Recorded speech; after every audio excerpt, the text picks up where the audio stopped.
Morning dear students, भौतिक विज्ञान की ऑनलाइन क्लासेस में आपका स्वागत है। प्रीवियस क्लास में हमने प्रकाश की प्रकृति के बारे में जाना था। आज हम हमारा न्यू टॉपिक ले रहे हैं तरंगाग्र। यहाँ से जो टॉपिक शुरू होंगे, यहाँ से हमारा मेन लेसन स्टार्ट होता है। तो सबसे पहले टॉपिक है हमारा हाइगेंस। ये सब पढ़ चुके हैं, लेकिन एक लाइन लिख लेते हैं इसके बारे में वापिस। हाइगेंस का तरंग सिद्धांत। हाइगेंस का तरंग सिद्धांत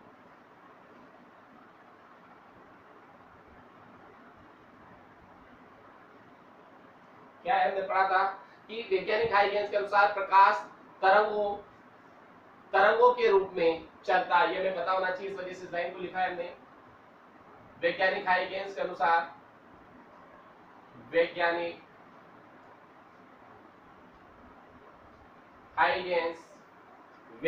हाइगेंस के अनुसार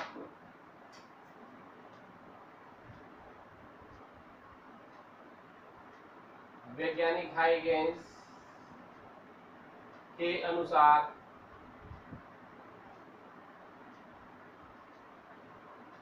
प्रकाश तरंगों के रूप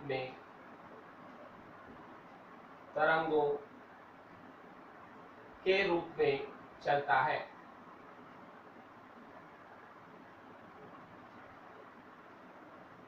जो प्रकाश है वो किस रूप में चलता है? तरंगों के रूप में चलता है।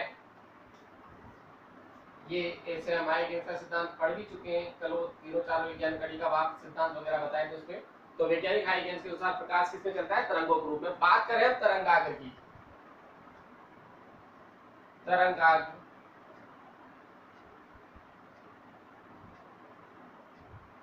ये मेन है, यहाँ से हमारा जो स्टार्ट होता है तरंगाग्र। तो सबसे पहले तरंगाग्र होता क्या है इसके बारे में बताओ। तो माध्यम के ऐसे सभी कण जो किसी क्षण समान कला में कंपन कर रहे हो। मतलब माध्यम के ऐसे सभी कण जो किसी क्षण समान कला में कंपन कर रहे हो, वह बिंदु पर तरंगाग्र कहलाता है।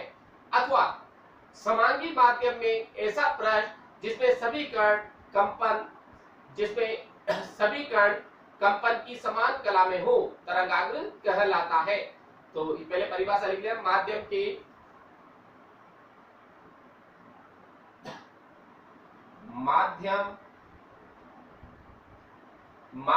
के तरंगाग्र में लिखेंगे माध्यम के ऐसे सभी कण माध्यम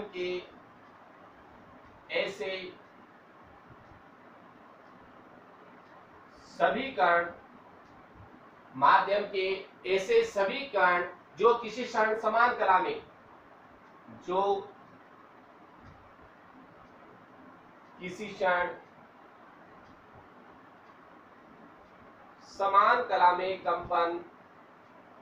समान कला में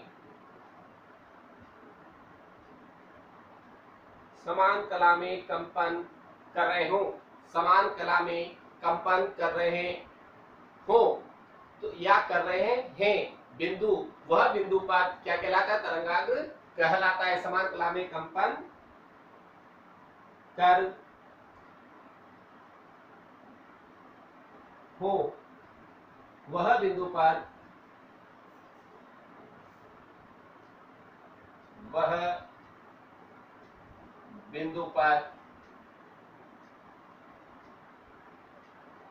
तरंगाग्र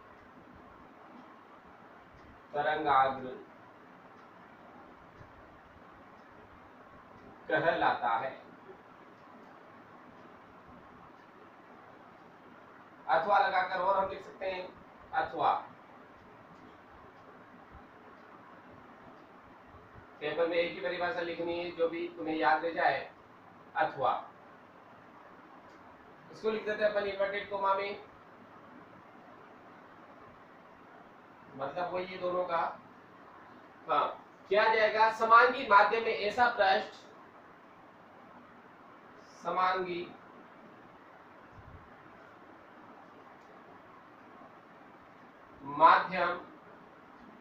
में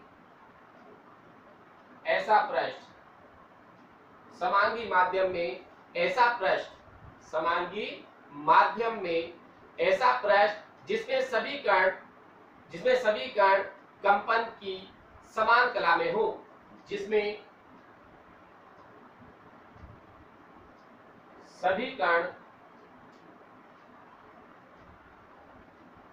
कंपन की, जिसमें सभी कण कंपन की समान कला में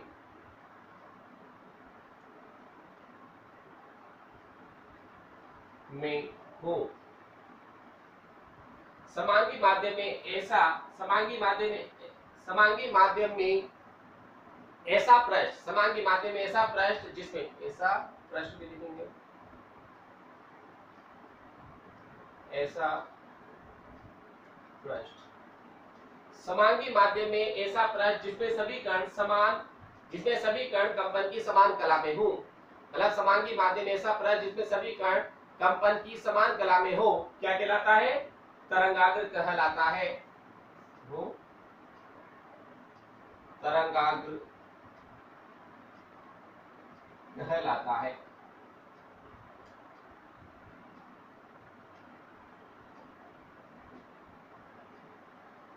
तो परिभाषा ये लिखें, कोई भी जो याद हो जाए वो लिख लेना।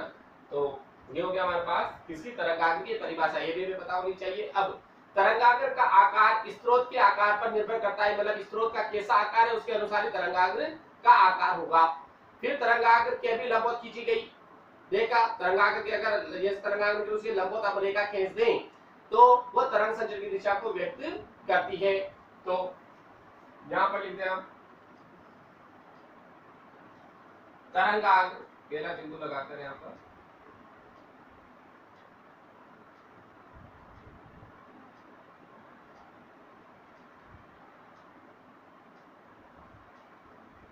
तरंगाग्र का आकार किस पर? तरंगाग्र का आकार स्रोत के आकार पर निर्भर करता है। तरंगाग्र का आकार स्रोत के आकार पर निर्भर करता है। तरंगाग्र का आकार स्रोत के आकार पर निर्भर करता है। अभी हम देखेंगे कैसे निर्भर करता है। मतलब स्रोत का आकार क्या है उसके आधार पर ही तरंगाग्र का आकार होगा। मतलब जैसा स्रोत वैसा ही तरंगाग्र का आकार, वो भी हम नीचे देखेंगे। अगला, तरंगाग्र के लंबवत खींची गई, तरंगाग्र की अभिलंबवत या लंबवत, तरंगाग्र के अभिलंबवत खींची गई,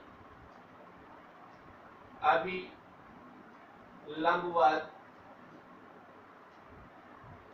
खींची गई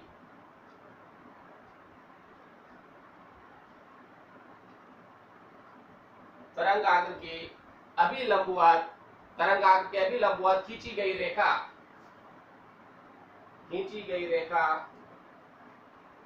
तरंग संचरण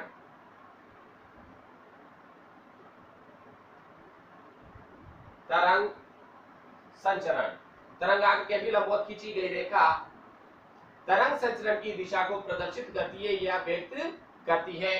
तरंग संचरण की दिशा को प्रदर्शित करती है। प्रदर्शित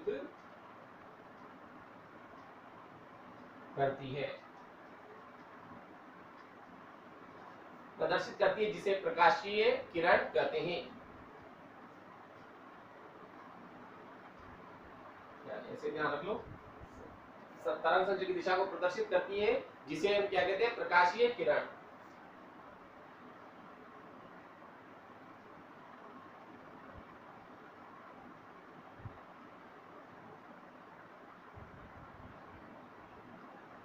जिसे प्रकाशीय किरण कहते हैं।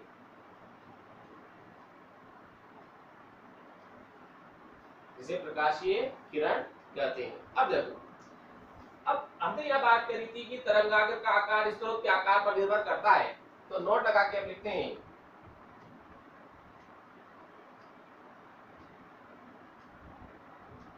पहला, अगर आकार कैसा होगा, स्रोत का आकार जो होगा उसके आधार पर निर्भर करेगा तरंगाग्र का आकार। स्रोत के आकार पर निर्भर करता है तरंगाग्र का आकार। पहला बात करें हम, यदि प्रकाश स्रोत बिंदु स्रोत है या गोलीय स्रोत है तो तरंगाग्र भी क्या होगा, गोलीय होगा। देखो नोट में पहला बिंदु,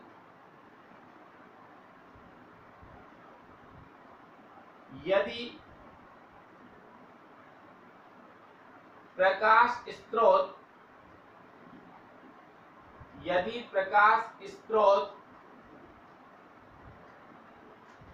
बिंदु स्रोत या गोलीय स्रोत, यदि प्रकाश स्रोत बिंदु स्रोत या गोलीय स्रोत हो तो तरंगाग्र भी क्या होगा, गोलाकार हो, तो इसके कारण गोलीय तरंगाग्र उत्पन्न होते हैं। हो तो इसके कारण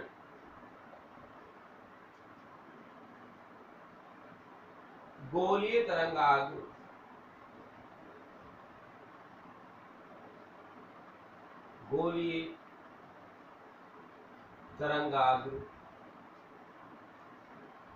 उत्पन्न होते हैं।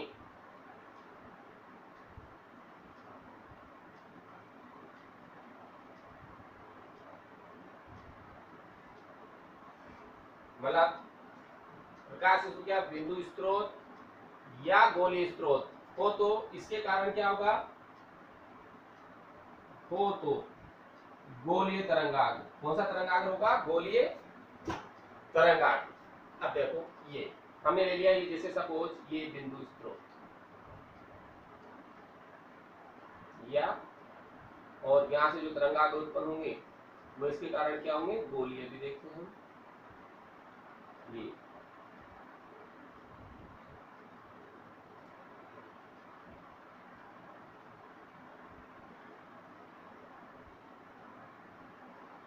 ये एस स्लिट जो है वो क्या है हमारे पास, गोलीय। तो बिंदु स्रोत क्या है, गोलीय। तो कौन सा तरंगाग्र है ये, गोलीय तरंगाग्र। कौन से तरंगाग्र है ये, गोलीय तरंगाग्र।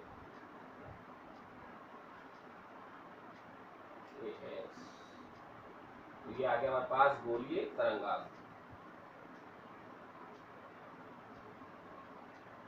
गोलीय तरंगाग्र ये बिंदु स्रोत के रूप में, ये बिंदु स्रोत है इसलिए है, तो कहने वाले कौन सा तरंगाग्र होगा, गोलीय तरंगाग्र। पहला हो गया। दूसरा हम ले, यदि प्रकाश स्रोत रेखीय रूप में, दूसरा क्या है, यदि प्रकाश स्रोत रेखीय है या बेलनाकार है। दूसरी कंडीशन,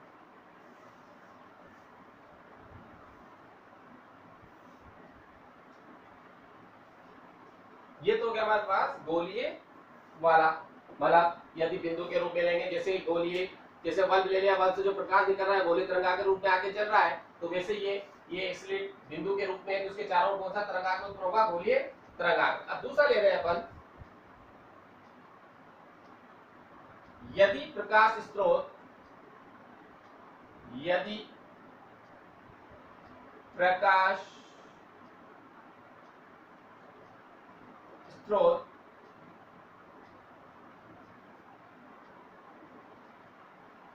रेखीय, यदि प्रकाश स्रोत क्या हो, रेखीय या बेलनाकार, रेखीय या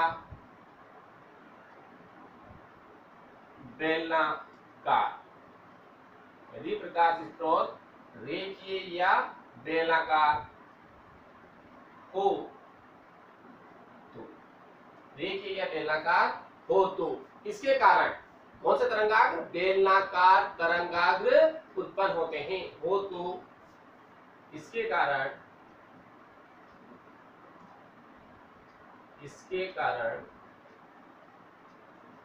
बेलनाकार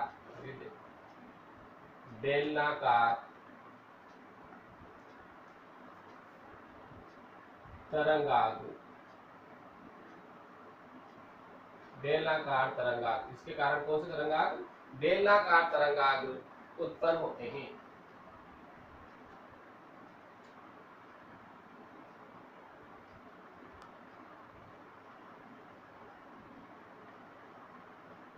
बेलनाकार तरंगाग्र उत्पन्न होते हैं। तो देखें यहाँ पर बेलनाकार तरंगाग्र, ये बात करें अपन किसके रूप में, ये रे के रूप में या बेलनाकार रूप में, ये स्लिट जो है स्लिट हो गई। यहाँ बिंदु स्रोत, यहाँ भी बिंदु स्रोत, यहाँ से जो उत्पन्न होगा वो बेलनाकार तरंगाग्र के रूप में आएगा। अभी देखते हैं कि यहाँ से तो यही गोले उत्पन्न हो रहा है, इधर भी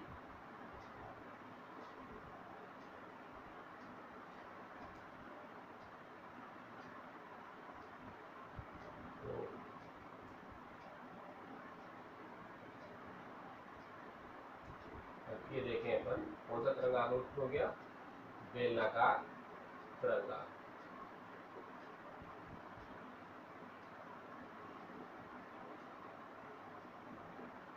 इसलिए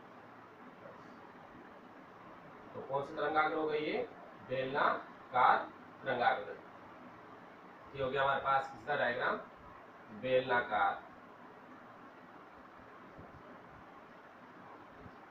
तरंगाग्र। क्योंकि ये इसमें था स्लिट के रूप में, रेख के रूप में था, ये यहाँ से यहाँ तक ये रेखीय रूप में, और इसके कारण जो तरंगाग्र उत्पन्न हो रहा है वो कौन सा होगा, बेलनाकार। अब तीसरी कंडीशन लेते हैं अपन, यदि प्रकाश स्रोत बहुत दूर स्थित हो, जैसे अनंत पर स्थित हो, बहुत दूर स्थित हो, तो उससे चलने वाले जो तरंगाग्र है उनके एक छोटे से भाग को समतल तरंगाग्र माना जा सकता है। कैसे मान सकते हैं, देखते हैं हम। ये देखो बेलनाकार तरंगाग्र, जैसे ये गोलाकार तरंगाग्र, इससे क्या है, गोलीय तरंगाग्र उत्पन्न हो रहे हैं, गोलीय तरंगाग्र उत्पन्न हो रहे हैं, धीरे धीरे इनका कर्व बढ़ता जाएगा, और कर्व बढ़ते बढ़ते बढ़ते एक स्थिति से आएगी, बहुत दूर से चलने वाला प्रकाश, उसका एक छोटा सा भाग हम क्या मान सकते हैं, समतल मान सकते हैं। तो ये यहाँ पर कर्व ज्यादा होगा, फिर आगे बढ़ेगा, कर्व कम हो जाएगा, फिर आगे बढ़ेगा, आगे बढ़ता जाएगा, तो क्या होगा, कर्व कम होता जाएगा, उससे छोटे से भाग को हम क्या मान सकते हैं, ऐसे फिर कर्व बढ़ा, तो ये छोटा सा भाग क्या मान सकते हैं, इसका समतल तरंगाग्र। ये हो गया यदि प्रकाश स्रोत क्या हो, बहुत दूर स्थित हो, तो वहां से चलने वाले तरंगाग्र होंगे वो नजदीक आ जाते हैं, समतल तरंगाग्र के रूप में माना जा सकता है छोटे से भाग को। अब वो प्रकाश स्रोत बेलनाकार भी हो सकता है, गोली भी हो सकता है, कुछ भी हो, लेकिन उसके कारण जो तरंगाग्र उत्पन्न होंगे दूरी पर, वो उनके छोटे से भाग को समतल तरंगाग्र मान सकते हैं।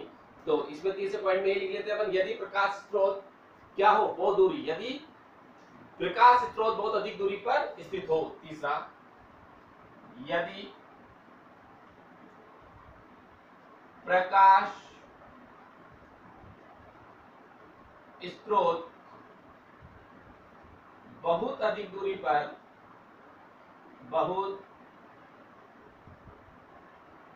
यदि प्रकाश स्रोत बहुत अधिक दूरी पर स्थित हो, यदि प्रकाश स्रोत बहुत अधिक दूरी पर स्थित हो, तो इनसे उत्सर्जित तरंगाग्र हो, तो इनसे उत्सर्जित तरंगाग्र के छोटे से भाग को, इनसे उत्सर्जित तरंगाग्र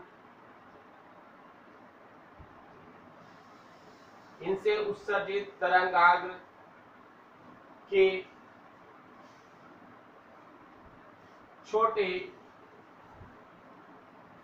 छोटे से भाग, इनसे उत्सर्जित तरंगाग्र के छोटे से भाग, मतलब क्या हो गया, इनसे उत्सर्जित तरंगाग्र के छोटे से भाग को क्या मान सकते हैं हम, छोटे से भाग को क्या मान सकते, छोटे से भाग को समतल तरंगाग्र, समतल तरंगाग्र क्या मान सकते हैं, समतल तरंगाग्र माना जा सकता है, माना जा सकता है। देखते हैं हम कैसे मान सकते हैं। जैसे बहुत दूर से तरंगाग्र चल रहे हैं, सपोज ये तरंगाग्र आ रहे हैं, बहुत दूर से चल रही है, डॉट डॉट डॉट ले लो, कैसे भी ले लो, ये तरंगाग्र ये बहुत दूरी से आ रहे हैं, ये बहुत अधिक दूरी से आ रहे हैं सब तरंगाग्र।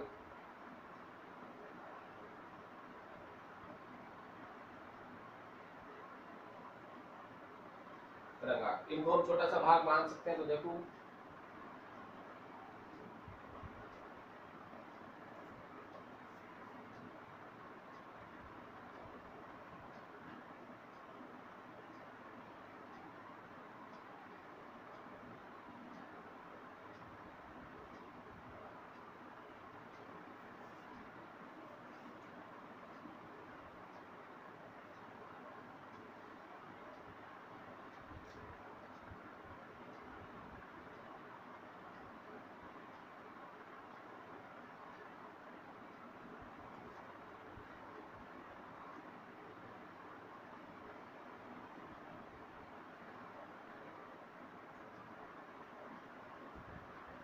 को मान सकते हैं समतल तरंगाग्र के रूप में। ये जो चल रहे हैं सब समतल तरंगाग्र के रूप में आगे बढ़ रहे हैं। तो ये क्या हो गया, ये एक समतल तरंगाग्र है। तो ये समतल तरंगाग्र ये बहुत अधिक दूरी पर है। तो ये समतल तरंगाग्र का डायग्राम हमारे पास है।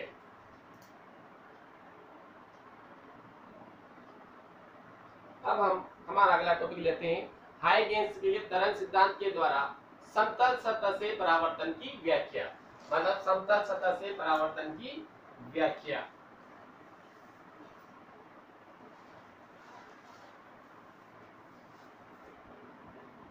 तो ये टॉपिक इंपॉर्टेंट है, परावर्तन अपवर्तन दोनों की व्याख्या हम पढ़ेंगे। तो अब ले रहे हैं हम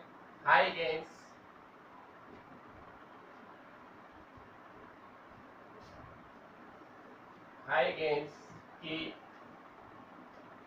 तरंग सिद्धांत, हाइगेंस की तरंग सिद्धांत द्वारा, हाइगेंस के तरंग सिद्धांत द्वारा समतल सतह, कौन सतह, समतल सतह से, समतल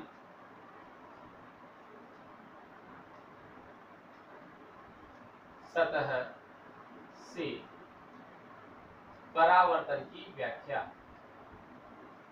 समतल सतह से परावर्तन की व्याख्या।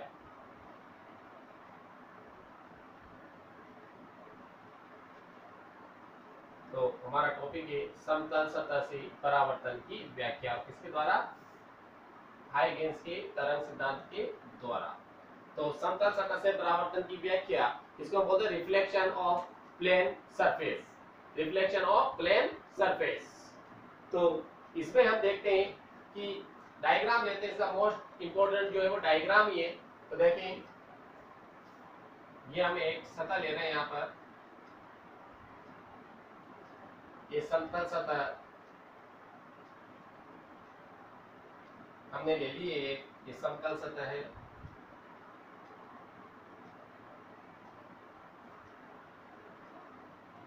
ये इस समतल सतह में परावर्तक पृष्ठ हो गया, नीचे वाला भाग पॉलिश है,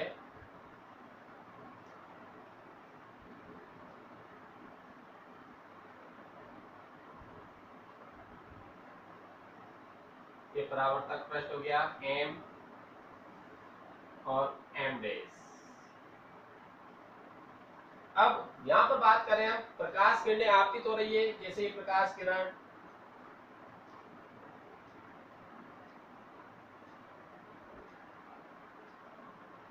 प्रकाश किरणें इसके ऊपर गिर रही है, ये प्रकाश किरण एक मान लेते हैं, प्रकाश किरण दो है। तो जैसे ही सतह पर गिरती है यहाँ से इसका परावर्तन होगा, ये परावर्तित होती है,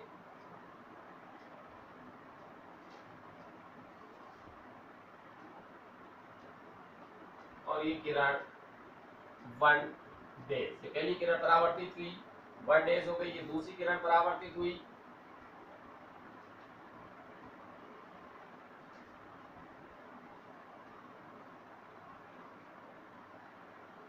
ये 2 डेज। ये पहली किरण परावर्तित की 1 डेज में चलेगी, ये 2 डेज। तो अब यहाँ पर हम समतल तरंगाग्र लेते हैं, ये एक समतल तरंगाग्र की बात करें कि ये यहाँ से अगर इसके ऊपर हम लंब डाल दें तो ये समतल तरंगाग्र हमें मिलता है।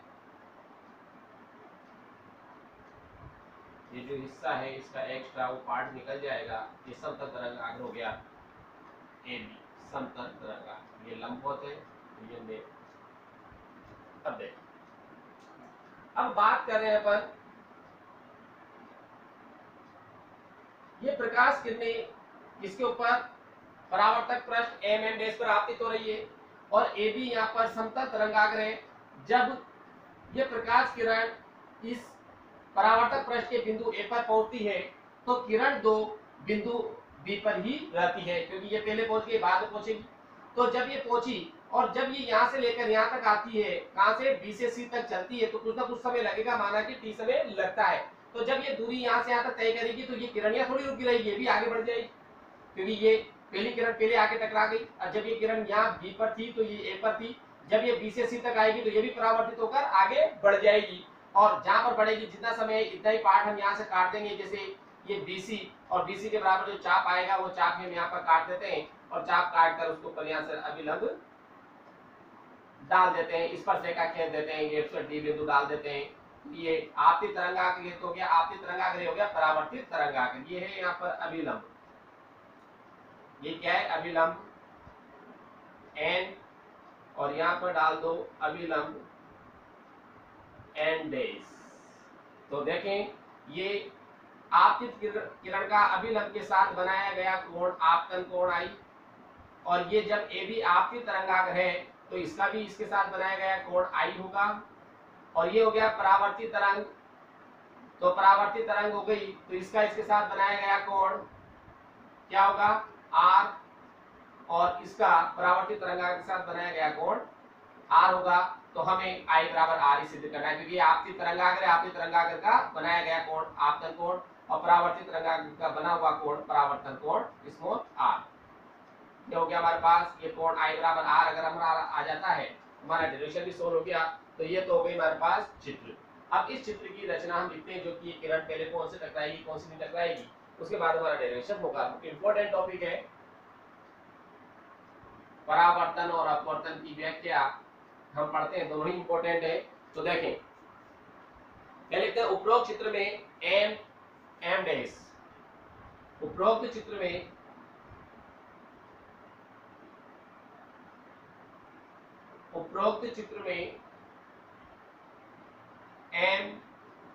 M डैश, ये वाला उपरोक्त चित्र में M डैश परावर्तक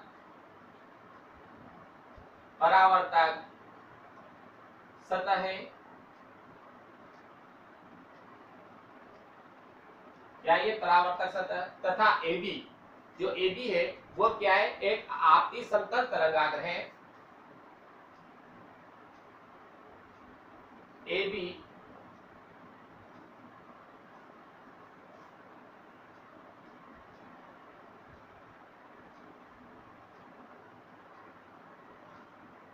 तथा AB आपतित समतल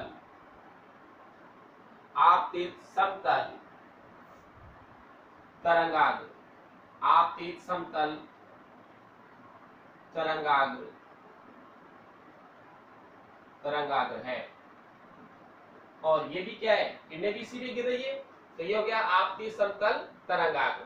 अब बात करें हम आपतित समतल तरंगाग्र की, तो जब प्रकाश किरण एक परावर्तक सतह को स्पर्श करती है तो किरण 2 बिंदु B पर ही रहती है। ये भी हम लिख सकते हैं, तो यह लिख सकते हैं हम, जब जब प्रकाश किरण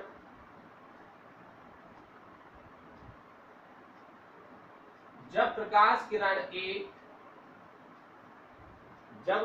किरण एक परावर्तक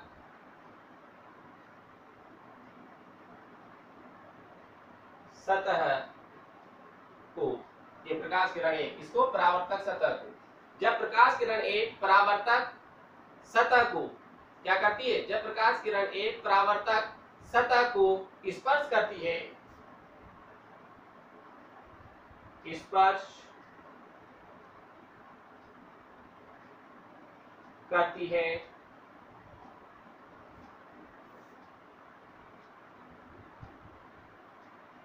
स्पर्श करती है अर्थात मतलब क्या हो गया, स्पर्श करती है अर्थात समतल तरंगाग्र का जो पहला सिरा है ए वो कहां पर हो, परावर्तक सतह पर पहुंचता है, अर्थात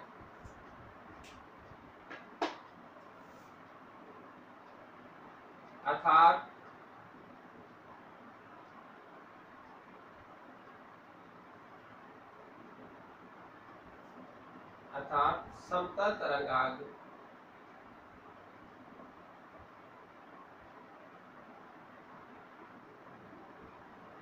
का समतल तरंगाग्र AB का, अर्थात समतल तरंगाग्र AB का कौन सा सिरा, समतल तरंगाग्र AB का सिरा A, कौन सा सिरा, सिरा A परावर्तक सतह पर पहुंचता है, AB का सिरा A परावर्तक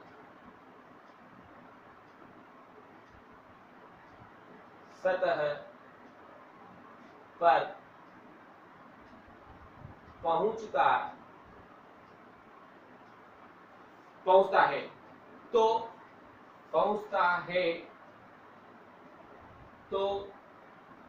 किरण दो पहुंचता है, तो किरण दो ये दूसरी किरण, इसका कहां पर पहुंचता है, किरण दो बिंदु बी तक ही पहुंचती है, होता है तो किरण दो बिंदु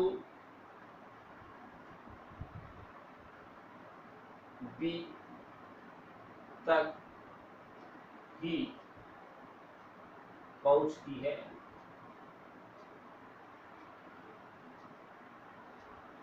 मतलब हो गया जब ये किरण एक यहां तक पहुंचेगी या मतलब समतल तरंगाग्र जब का सिरा ए इसको स्पर्श करेगा तो सिरा बी स्पर्श नहीं करेगा, मतलब वो ऊपर ही रहेगा, मतलब हो गया किरण दो बिंदु बी तक ही पहुंचती है, अर्थात समतल तरंगाग्र बिंदु बी परावर्तक सतह को स्पर्श नहीं करता है, बी तक ही पहुंचती है अर्थात परावर्तक सतह को स्पर्श नहीं करता है, अर्थात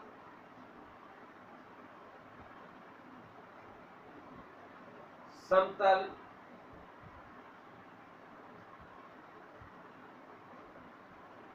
तरंगाग्र का सिरा बी परावर्तक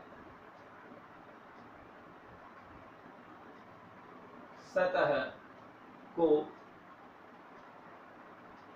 स्पर्श नहीं करता है।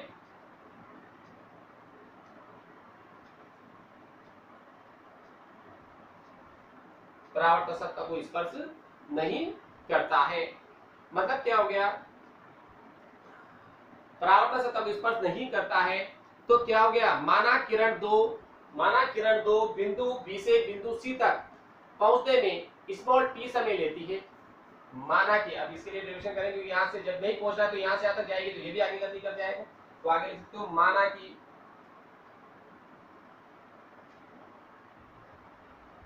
माना कि किरण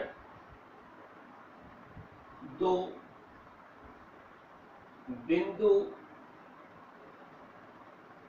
बी से बिंदु सी तक पहुंचने में स्मॉल टी समय लेती है, मतलब कुछ ना कुछ समय लेगी। तो कितना समय लेती है स्मॉल टी, माना कि किरण 2 को बिंदु बी से बिंदु सी तक पहुंचने में स्मॉल टी समय लगता है, स्मॉल टी समय लेती है। तो क्या होगा, तो किरण 2 द्वारा तय की गई दूरी लेती है। तो किरण 2 द्वारा तय की गई दूरी BC बराबर BT। V चाल से चल रहा है क्योंकि माध्यम में जो चाल होगी V चाल है इसकी, तो क्या जाएगा BC बराबर BT। ये दूरी हो जाएगी, मतलब BC ध्यान रखना, T समय लग रहा है, चाल क्या है V चाल से चल रही है प्रकाश किरणें, तो VT। माध्यम का वेग यहाँ पर जो है, यहाँ पर वेग क्या है V है, तो VT, BC बराबर VT। अब बात करें हम, जब किरण 2 परावर्तक सतह के बिंदु C पर पहुंचती है तो किरण A भी परावर्तित होकर कहीं ना कहीं तो पहुंचेगी। तो लिख लो, जब किरण 2, मतलब ये कंडीशन होगी BC बराबर VT, जब किरण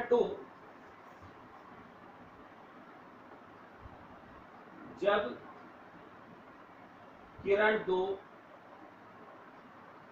परावर्तक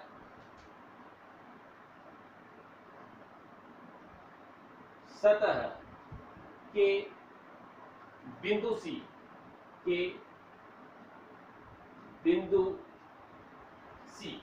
परावर्तक सतह के कहां तक, बिंदु C पर पहुंचती है,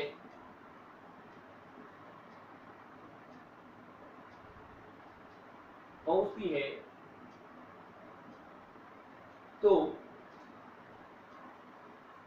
बिंदु C पर पहुंचती है तो किरण 1 परावर्तित होकर, तो किरण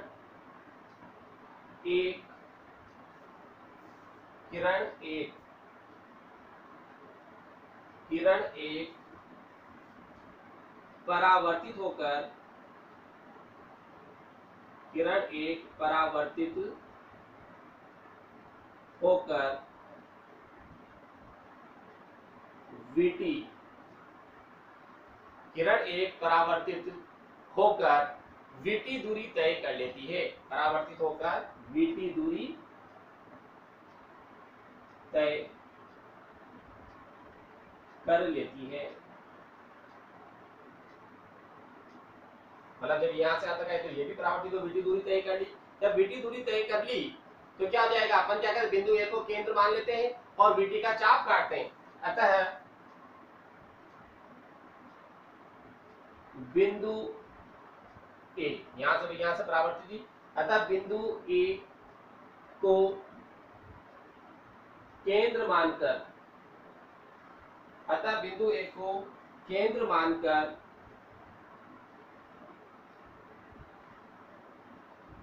VT चाप काटते हैं तथा C से इस पर स्पर्श रेखा काटते हैं और C से तथा C से इस पर स्पर्श रेखा CD खींची जाती है।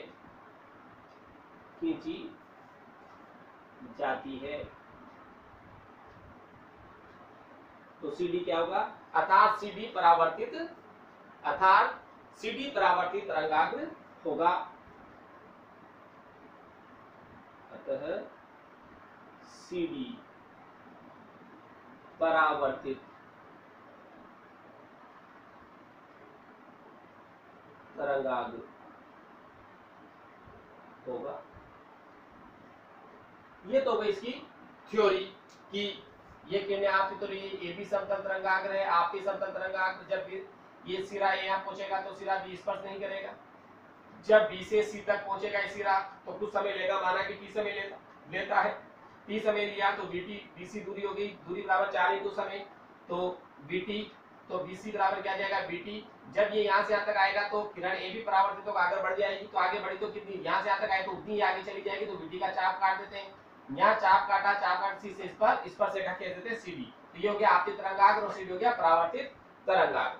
अब हम इस त्रिभुज को सर्वांग सम अगर सिद्ध करते हैं तो इसके प्रत्येक कंडीशन दूसरे त्रिभुज की प्रत्येक कंडीशन के लिए बराबर होगी। तो देखो, क्योंकि त्रिभुज ABC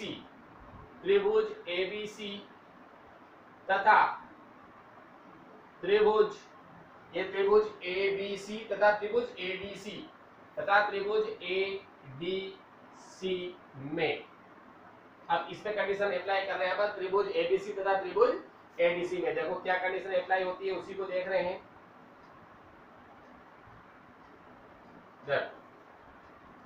ABC तथा ADC में तो क्या आ जाएगा, ABC कोण ABC बराबर कोण ABC, मतलब बीच वाला कोण कहलाता है। तो कोण B बराबर कोण D, कितना ये समकोण है, क्या ये समकोण, दोनों ही 90 डिग्री है, तो पहली कंडीशन अप्लाई हो गई समकोण। उसके बाद दूसरी कंडीशन क्या है, देखें इसमें ध्यान से हम, तो BC बराबर AD, ये BC और AD बराबर चाप है, तो हो गया BC बराबर AD। तो ये क्या, ये चाप VT, ये चाप है VT, तो क्या हो जाएगा बराबर होगा। तो दूसरी कंडीशन भी बराबर है। और तीसरी AC दोनों ही त्रिभुजों में है, तो AC बराबर AC उभयनिष्ठ भुजा, ये क्या है उभयनिष्ठ भुजा।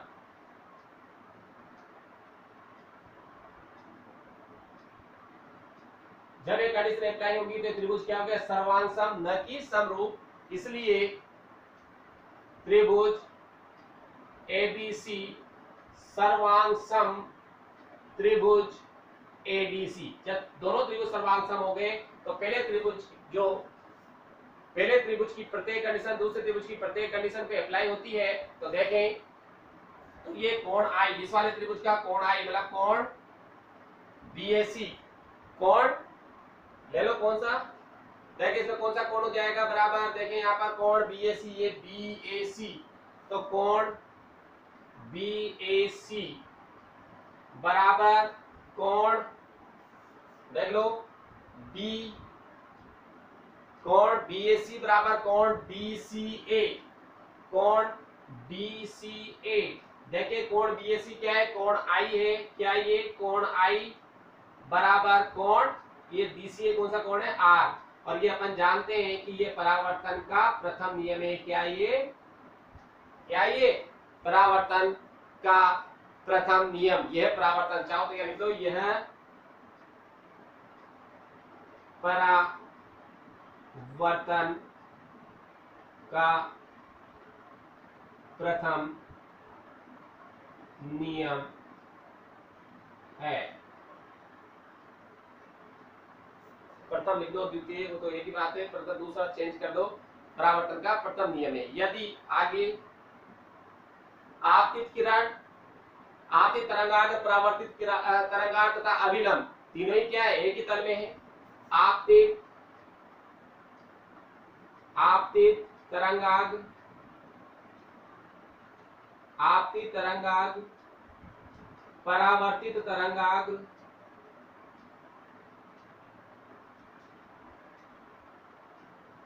आपतित तरंगाग्र, परावर्तित तरंगाग्र एवं अभिलंब तीनों एक ही तल में है, तीनों एक ही तल में है। तो ये भी क्या है परावर्तन का नियम, यह भी परावर्तन का नियम है।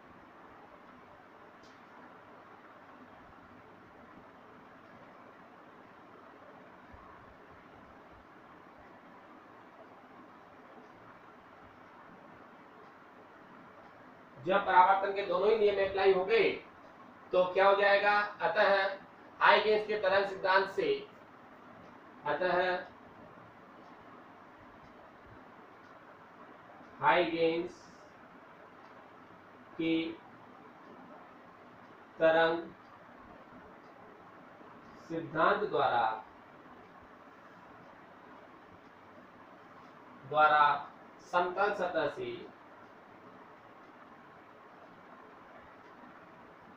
समतल सतह से परावर्तन की व्याख्या होती है।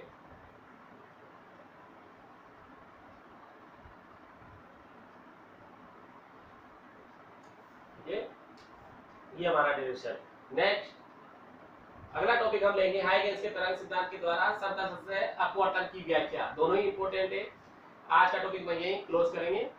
थैंक्स।